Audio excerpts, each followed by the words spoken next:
და მაგალითად ანუ თქვენ იმ პერიოდის აი ამბავი თუ გახსენდებათ, რომ მაგალითად ყოფილა მცდელობა თუ არ ყოფილა მცდელობა, რომ მოდი დავლაგდეთ. მოდი აი იქნება არ ვიჩხუბოთ რუსების ჯინაზე, რამე ასეთი ტიპის დისკუსიები არ ყოფილა? იყო მცდელობები, მცდელობები, რომ იყო დელეგაცია ჩამოსული თბილისში, აქ ეროვნული მოძრაობის ლიდერებს შეხვდნენ, ილაპარაკეს, რომ აი დაუშვათ აი დამოუკიდებელ საქართველოში ჩვენ რა ადგილი გვექნება, როგორ გვექნება. ახლა მე არ მინდა ვთქვა, რომ ჩვენ ყველაფერში 100%-იანები ვართ. შეიძლება და აი ამაზე წამოყვანა. ისინი თვითონ ჩამოვიდნენ და აქ სხვა არა მარტოს სხვადასხვა მიმართულების პარტიებს ცალ-ცალკე შეხვდნენ, გამსახურდიასაც შეხვდნენ, ჭანტურიასაც შეხვდნენ, აი რესპუბლიკელებს შეხვდნენ, რესპუბლიკელებთან ჰქონდათ მათ კარგი ურთიერთობა ყოველთვის. რესპუბლიკელებთან დღეს ახლა ეს ფაქტობრივად არ არსებობს, მაგრამ იცით ხო რესპუბლიკელები რო პარტია რო ხო ბერძენიშვილები და ეს აი იმათთან ჰქონდათ კარგი ურთიერთობა. და ნუ ყველა სხვადასხვანაირად გამსახურდიას რა უნდოდა თქვენი აზრით? აი თქვენ ამ შემთხვევაში მე მგონი ძალიან სწორი ადამიანი ხართ ამ კითხვას. გამსახურდიას რა უნდოდა ჩვენ ამაზე ახლა გამსახურდიას რა უნდოდა ამაზე აფხაზებთან მიმართებით მასთან ჯეროდა. ახლა თქვენ ბევრი ვინმე გეტყვით სრულიად ერთმანეთის საპირისპიროს. ვიღაცა გეტყვის რომ ის საერთოდ არ ცნობდა მაგათ, რომ აი ეს აფხაზები ვინ არიან და ასე შემდეგ. მას არასოდეს არ უთქვამს ეს აფხაზები ვინ არიან. ზვიად გამსახურდია ამბობდა ზუსტად ახლა რითაც მე დავიწყე აქ საუბარი, რომ ისტორიულად აფხაზები არ არსებობდნენ. ისტორიულად არ არსებობდნენ. აი ის დღევანდელი გაგებით არ არსებობდნენ და რა ვქნათ ახლა წყაროებში არ არის. აფხაზეთის სამეფოში არ ჩანს აფხაზი და სად იყო ეს? აფხაზი დღევანდელი გაგებით, თორემ ეს აფხაზი როგორ არ ჩანს იქ? აფხაზი არის იქ. აფხაზი, მაგრამ ის აფხაზი ქართულად მეტყველებს, ქართულ კულტურას ქმნის და ის იმ კულტურით ჩვენ დღეს ვამაყობთ და აფხაზები თავიანთ ბავშვებს უმალავენ იმას, აი იმ აფხაზეთის სამეფოში შექმნილ კულტურას უმალავენ. არც ერთმა აფხაზმა ბავშვმა დღეს რო კითხო, ყველა მიცის აფხაზეთის სამეფო. ჩვენ ისიც სამეფო ქონდა, თელ ქუთაისი იყო ჩვენი, მაგრამ იმ სამეფომ რო კულტურა დატოვა, აბა თუ ვინმე მიცის და თუ ვინმე ასწავლის და თუ მათ სახელმძღვანელოებში რომელიმე ის კულტურის ძეგლი არის მოტანილი და გაანალიზებული და აი ჩვენი სიამაყე ჩვენმა წინაპრებმა რა შექმნეს, არაფერი მსგავსი. ამას ამბობდა ზვიად გამსახურდია, მეც არაფერს. მაგრამ როცა ის მოვიდა ხელისუფლების სათავეში, აი აქ არის უკვე ძალიან საინტერესო.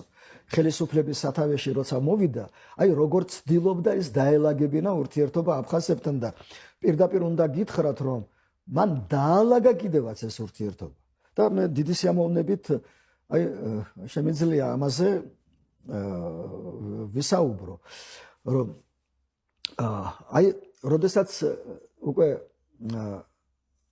ზვიადი უკვე მოსულია ხელისუფლებაში, ჯერ გარდამავალი პერიოდია გამოცხადებული და ესე იგი ვემზადებით იმისთვის, რომ შეიქმნას წინაპირობა დამოუკიდებლობის გამოცხადებისთვის, რეფერენდუმი ჯერ უნდა ჩატარდეს და მერე უნდა გამოცხადდეს დამოუკიდებლობა.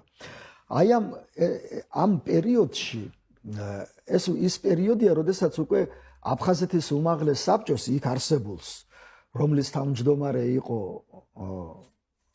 არძინბა უკვე და სხვადასხვა ზვიად გამსახურდიას არავითარი დამსახურება და არავითარი როლი იმაში, რომ არძინბა გახდა უმაღლეს საბჭოს თავმჯდომარე არ მეუძღვის, არანაირი ბერკეტი მას არ გააჩნდა, რომ ამისთვის ხელი შეეშალა ან ხელი შეეწყო. ხელშეწყობა კი შეეძლო, მაგრამ ხელი არ შეუწყია მაგას. უბრალოდ აქ წინააღმდეგობის გაწევას აზრი არ ქონდა. აქ უფრო მნიშვნელოვანი იყო მერე ურთიერთობის დალაგება. წინააღმდეგობა რამდენიც არ უნდა გაგეწია, იმათ რუსებთან ერთად, სომხებთან ერთად ქონდათ საკმარისი ხმები იმისათვის, რომ არძინბა აერჩიათ. და არძინბას არჩევა გადაწყვეტილი იყო არა თბილისში, არამედ იქ, სადაც ეს წყდებოდა მაშინ. მაგრამ ზვიადმა დაიწყო ურთიერთობის დალაგება. უკვე აი 91 წლის გაზაფხულიდან განსაკუთრებით ურთიერთობის დალაგება. მოუწოდა აფხაზებს, რომ აი თქვენ არჩევნები უნდა ჩაატაროთ, უკვე ვადა გაუვიდა უმაღლეს საბჭოს. ნუ ახლა აფხაზი ვერსად ვერ წავა, რომ ის აუცილებლად უნდა ჩაატაროს არჩევნები. უმაღლეს საბჭოსთვის უფლებამოსილების გაგრძელება მხოლოდ საქართველოს უმაღლეს საბჭოს გაუგრძელეს უფლებამოსილება შემოდგომამდე 91 წლის შემოდგომამდე. აი ახლა ამ პერიოდში უნდა მომზადდეს არჩევნები და უნდა ჩატარდეს არჩევნები. აი შეიქმნა კომისია, ორმხრივი კომისია შეიქმნა, ქართული, აფხაზური. ქართულ მხარეს ლევან ალექსიძე ხელმძღვანელობდა, ლევან ალექსიძე. აფხაზურ მხარეს ჯერგენია იყო ასეთი, ეს ნათესავი იყო არძინბასი, პროკურორი, იქაური, მე მთავრობის თავმჯდომარე იყო, მე აი ამ ომის შემდეგ. და აი ამ კომისიამ დაიწყო მუშაობა და სწორედ ამ კომისიამ მოამზადა მთელი რიგი ცვლილებები კონსტიტუციაში, აფხაზეთის კონსტიტუციაში. მთელი რიგი ცვლილებები, ნუ ძირეულად გადაამუშავეს საარჩევნო კანონი. საარჩევნო კანონი. აი ახლა მოდი აი რა იყო გაკეთებული აი ამ პერიოდში. ნუ ჯერ ერთი გამოსვლებში ზვიად გამსახურდია მათ პირდებოდა სანიმუშო და საუკეთესო ავტონომიას, რაც კი დედამიწაზე არსებობს. აი, მაგრამ ეს იყო ზოგადი სიტყვები, რა თქმა უნდა. ჯერჯერობით იყო ზოგადი. და აი ახლა დაიწყეს მუშაობა.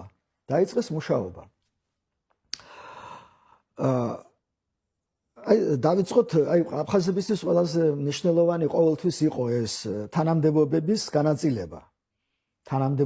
განაწილება. აი ამაზე იყო ომები ძალიან ხშირად დაპირისპირებები ამას მოჰყვებოდა ხოლმე. შეთანხმდნენ, რომ აფხაზეთის პირველი პირი, ანუ უმაღლეს საბჭოს თავმჯდომარე არის აფხაზი.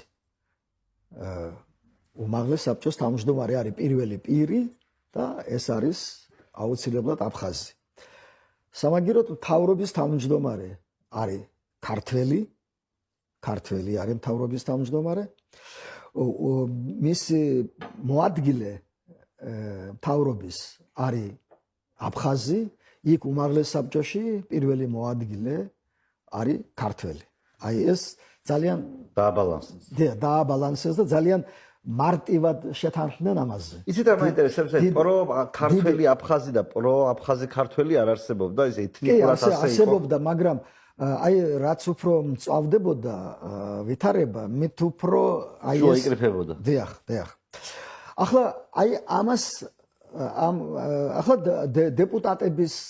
დეპუტატები როგორ უნდა ავირჩიოთ.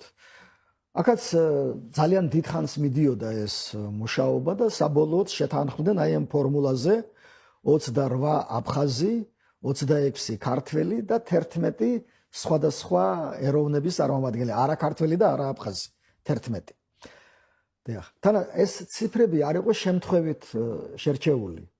ახლა ნუ აფხაზს უმრავლესობა ყავდა, უმრავლესობა არა, უმრავლესობა იქ არავის არ ყავდა წინა საბჭოთა უმაღლეს საბჭოში, მაგრამ იქ ყველაზე მეტი იყო აფხაზი. და აფხაზმაც აქაც დააყენა რა, ახლა საბჭოთა პირობებში ყველაზე მეტი ვიყავი და თქვენ დემოკრატიული საქართველოს ხო და ნუ კაი ჯანდაბას 28 ჩვენ 26 11 მაგრამ ახლა ამის სანაცვლოდ რა ხდება? ეს არის ყველაზე საინტერესო. აი ამის სანაცვლოდ რა ხდება?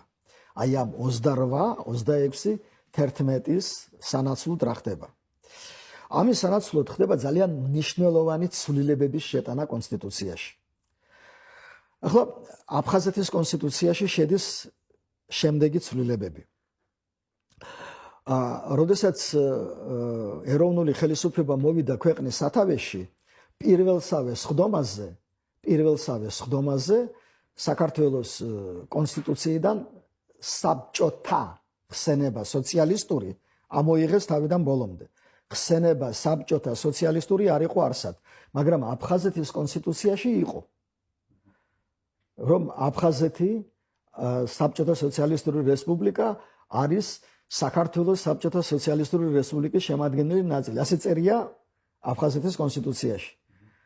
უკვე თითქმის რამდენი გავიდა ახლა აი შემოდგომიდან უკვე შემდეგი წლის ზაფხულია 8-9 თვეა გასული და იქ კონსტიტუციაში წერია საქართველოს საბჭოთა სოციალისტური რესპუბლიკა, რომელიც არ არსებობს. მით უმეტეს 9 აპრილს ჩვენ დამოუკიდებლობა გამოვაცხადეთ და რისი საბჭოთა სოციალისტური რესპუბლიკა, მაგრამ აფხაზეთის კონსტიტუციაში წერია ესე იგი აფხაზეთის საბჭოთა სოციალისტური რესპუბლიკა არის საქართველოს საბჭოთა სოციალისტური რესპუბლიკის ნაწილი. და სხვათა შორის ეს ამაზე ისინი დიდი პოლიტიკის აგებას აპირებდნენ. ეს მოსკოვიდან ყავდათ იქიდან კონსულტანტები და აი ასეთი თეორია ჩამოაყალიბეს, რომ აფხაზეთი იყო საქართველოს საბჭოთა სოციალისტური რესპუბლიკის შემადგენელი ნაწილი, მაგრამ ეს რესპუბლიკა დღეს არ არის. ჩვენ არა ვართ საქართველოს რესპუბლიკის შემადგენელი და არ წერია ეს კონსტიტუციაში.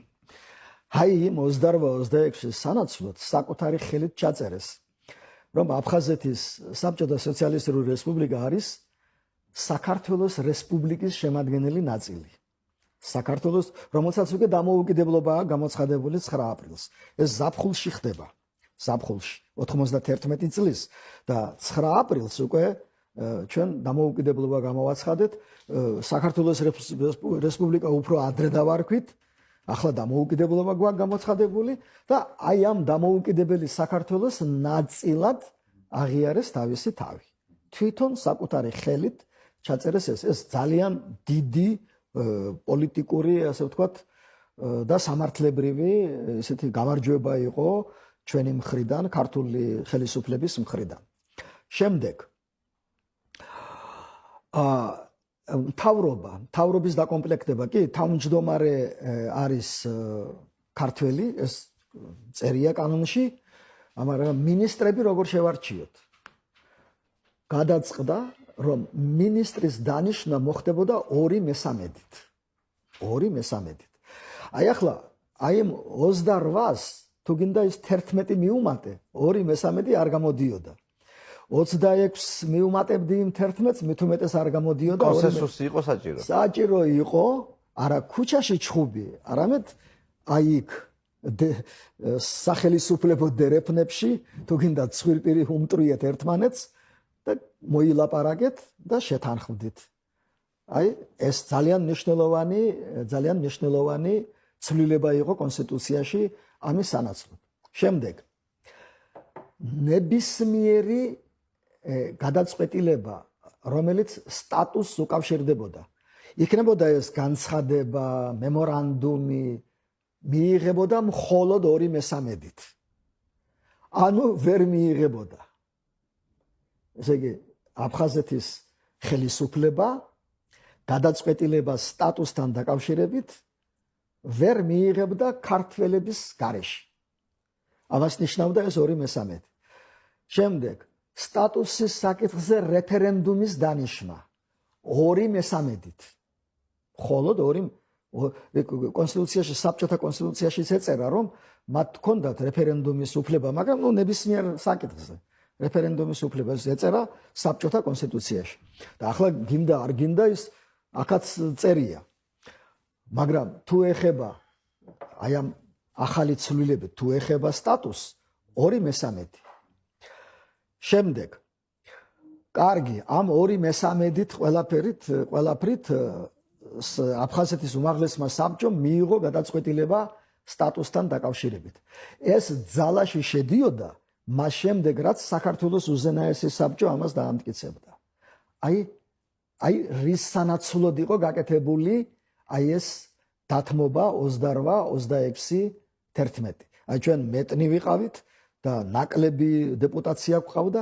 სამაგიეროდ აფხაზეთის საქართველოსდან გამოყოფა სამართლებრივი გზით იყო ყოვლად შეუძლებელი. ყველა გზა მოჭრილი, გადაკეტილი